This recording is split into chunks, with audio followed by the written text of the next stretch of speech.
very good evening and welcome to Prime TV News. I'm Ishara Nautun. Let's get started with your headlines for the day.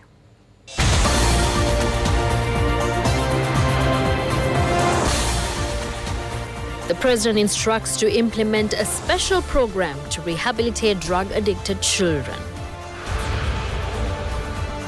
The Premier repudiates false propaganda on SOFA.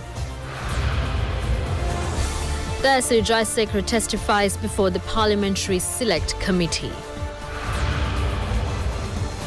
The EU Counter-Terrorism Coordinator will visit Sri Lanka and the Maldives. The US to enlist military allies in Gulf and Yemen waters. And now for your stories in detail. President Maithripala Sirisena has given instructions to the Rehabilitation Authority for Drug Addicts to implement a special program at the provincial level to rehabilitate the drug addicts in the country, as around 150,000 children under the age of 18 years are reported to be the victims of this menace. The report of the survey jointly conducted by the Presidential Task Force on Drug Prevention, National Dangerous Drugs Control Board and the police recently handed over to the President, and the data further revealed that around 6,100 children who are under the age of 18 years have been addicted to heroin. According to the survey, nearly 100,000 consume heroin daily, and out of that, approximately 1,500 persons are women, and the number of male persons are 85,000. Furthermore, 300,000 people addicted to cannabis, and out of this, 1,500 are women. A total of 40,846 suspects have been arrested in connection to the illegal drugs trafficking during past 6 months under the special operation carried out by the directions of the National Drug Prevention Program. More than 3,500 kilograms of illegal drugs have been found. Special operations are underway to identify and impound avenues used to bring drugs into the country. The President has instructed relevant officials to amend existing excise laws to strengthen the ongoing illegal drug controlling activities and to present the same to the Cabinet by next week. Prime Minister Ranil Wickremesinghe emphasises that the government will never ink agreements that are detrimental to the country. The Premier was speaking in Parliament today. He made the comment while replying to a question made by parliamentarian Andra Kumar Dissanayake. Prime Minister Wickremesinghe also stressed that there is no agreement called SOFA. He noted that some agreements signed with the US during the Rajapaksa administration ended in year 2017. He stated that no new agreement has been signed with the US under the current government. The Prime Minister said the current government will not ratify any clauses in agreements that would compromise country sovereignty. The Prime Minister urged the mass media to divulge if any SOFA agreement exists. The Parliamentary Select Committee that was appointed to inquire Easter Sunday terror attack sat today.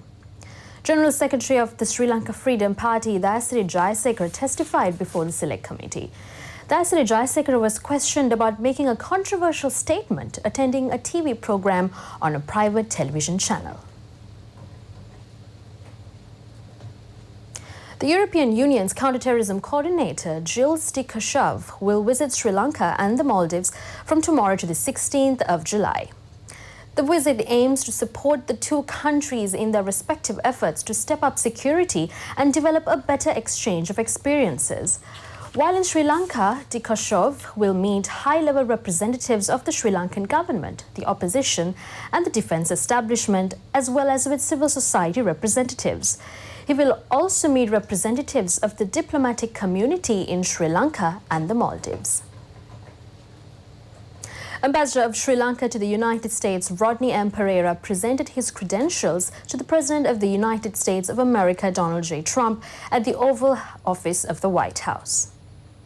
Ambassador Pereira explained Sri Lanka's continuing efforts to build relationships of confidence and trust and to strengthen institutions essential for the sustainable progress of the multi-ethnic, multicultural, multilingual and multi-religious nation. President Trump welcomed Ambassador Pereira to Washington, D.C. and reiterated his commitment that the U.S. would stand with Sri Lanka in the aftermath of the Easter Sunday terror attacks and expand counter-terrorism, maritime and border security cooperation with the island land nation. The US president also stressed the importance of working together to strengthen the ties between the two countries, which are rooted in a shared commitment to democracy, human rights and the rule of law. He welcomed Sri Lanka's commitments to promoting reconciliation, accountability and justice in pursuit of lasting peace following the civil conflict.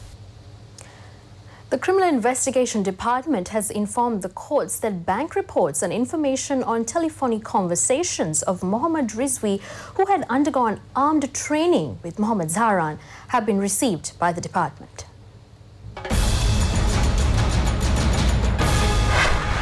The suspect has had a close relationship with Mohammad Zahran. The CID informed Fort Magistrate Rango Disanaika that the CCTV footages of the Shangri-La Hotel have been obtained for investigations. Accessories of 3 mobile phones that had been thrown to paddy fields in Mirigama and Dulapitia had been found based on the information given by the wife of Zahran during the interrogations. The CID told the magistrate that further investigations into the phone accessories will be conducted. Meanwhile, an attorney at law who sustained injuries in the bomb attack at the Shangri-La Hotel has filed a case demanding a compensation of 500 million rupees. Attorney at law Modita Ekanayaka had been receiving treatments in hospital for 1 month.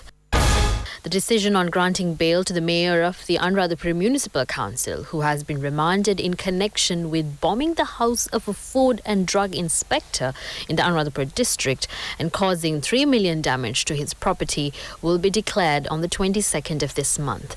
A bail application has been filed demanding bail at any condition. The Fort Magistrates Court today reissued open warrants to arrest guarantors of the bail granted to former Sri Lankan ambassador to the US, Jalia Wickramasuriya. Wickramasuriya's wife and the sister have been the personal bonds. The CID says Jalia Wickramasuriya is absconding abroad. The petition filed against the court order given on former Presidential Secretary Lalit Virutunga and former chairman of the Sri Lankan Telecommunication Regulatory Commission, Anusha Pelpita, on the charges of misappropriating state funds to the tune of 600 million rupees when distributing silk clothes during the last presidential election was taken up before the Court of Appeal. The petition will be taken up again on the 11th of October before the bench of judges Deepali Vijay Sundara and Achalavenga Puli. Minister Dayagamage emphasizes that the UNP government will never enter into agreements that tarnish countries' well-being. Dayagamage was speaking at the launch of academic publications of the National Social Development Institute operates under the Ministry of Primary Industries and Social Empowerment. The minister said that a SOFA agreement was signed by 2 Americans, Gotabaya Rajapaksa and a former US ambassador in Sri Lanka. The minister highlighted that the agreement signed by then administration is highly questionable. He noted that no UNP government has done harmful thing to the country and does not expect to do so. Parliamentarian Hirunika Premachandra says the present government has been able to safeguard law and order. Hirunika Premachandra made the comment at a media briefing that was held at Temple Trees today. She noted that even executive presidency cannot intervene into the country's law. While speaking on the Easter Sunday terror attack, Hirunika Premachandra highlighted that the buck of the Easter Sunday attack cannot be passed to the former Defence Secretary or the IGP. She noted that some regimes that rule the country meddled into court cases and breached the rule of law.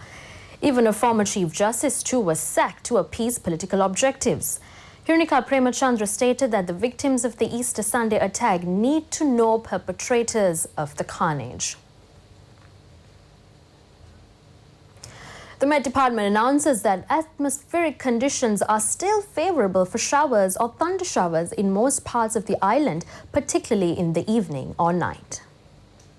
Showers or thunder showers will occur in the Sabaragamuwa, central, western and northwestern provinces and in Mana, Gaul and Mathura districts. Showers or thunder showers will occur at several places elsewhere after 2 p.m.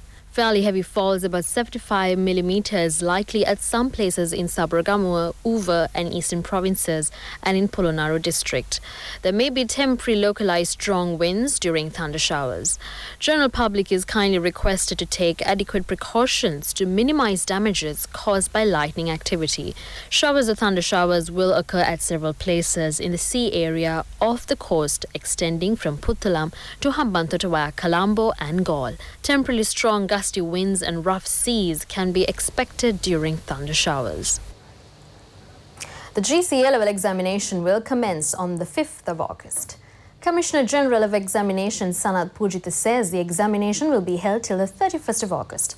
The examination will be held under two categories, new and old syllabuses. More than 198,000 students will sit the examination under the new syllabus and more than 139,000 under the old syllabus.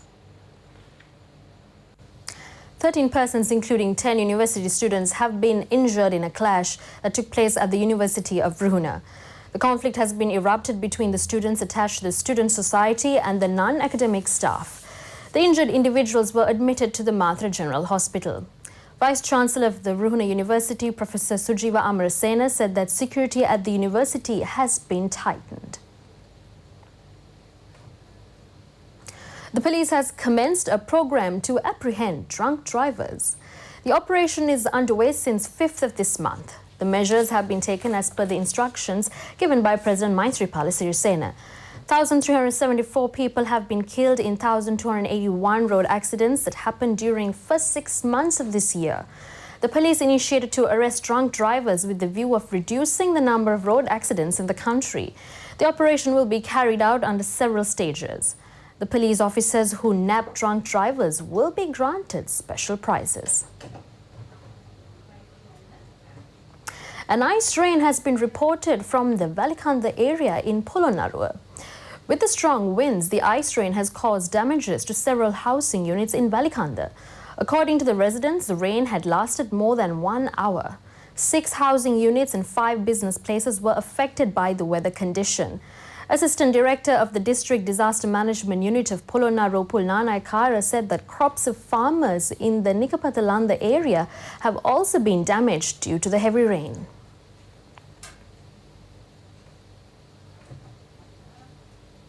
Three individuals who were transporting a stock of iron illegally have been arrested in a joint raid conducted by the Navy and the police. The suspects were nabbed with 1,500 kilograms of iron that were transported from the Hambantota harbour premises by a lorry. The suspects are residents of Ambalantota and Hambantota areas. The lorry and iron stock with the suspects have been handed over to the Hambantota police for further investigations. A suspect from Vaunia has been arrested by the police with possession of ivory. According to the Vaunia police, the culprit had made arrangements to sell the ivory at the rate of 3 million rupees. The suspect was nabbed as police officers who attired in CVs and pretended as buyers dealt with the suspect. The culprit is a resident of the Bogasvava area in Vaunia and will be produced before the courts soon.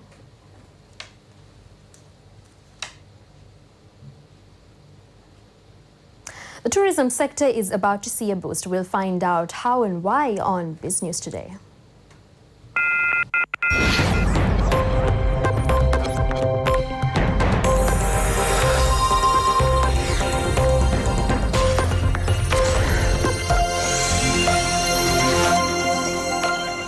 In a bid to boost tourism, the government yesterday announced that the Visa on Arrival scheme for citizens of 39 countries will be implemented from 1st August after the move, which was to be effective from 1st May, was suspended soon after the Easter Sunday attacks.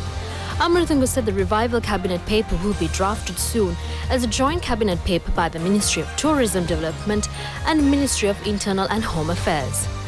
The countries included in the Visa on Arrival scheme are Austria, Belgium, Bulgaria, Cambodia, Croatia, Cyprus, Czech Republic, Denmark, Estonia, Finland, France, Germany, Greece, Hungary, Ireland, Italy, Latvia, Lithuania, Luxembourg, Malta, Netherlands, Poland, Portugal, Romania, Slovak Republic, Slovenia, Spain, Sweden, United Kingdom, United States of America, Japan, Australia, South Korea, Canada, Singapore, New Zealand, Malaysia, Thailand, and Switzerland.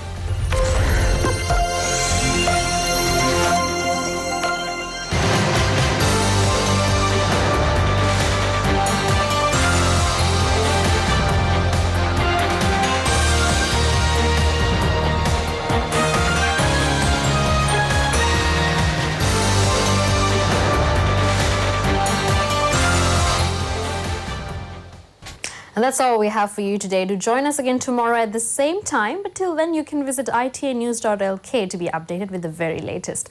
I'm Ishara now. Tunna, have yourself a wonderful evening.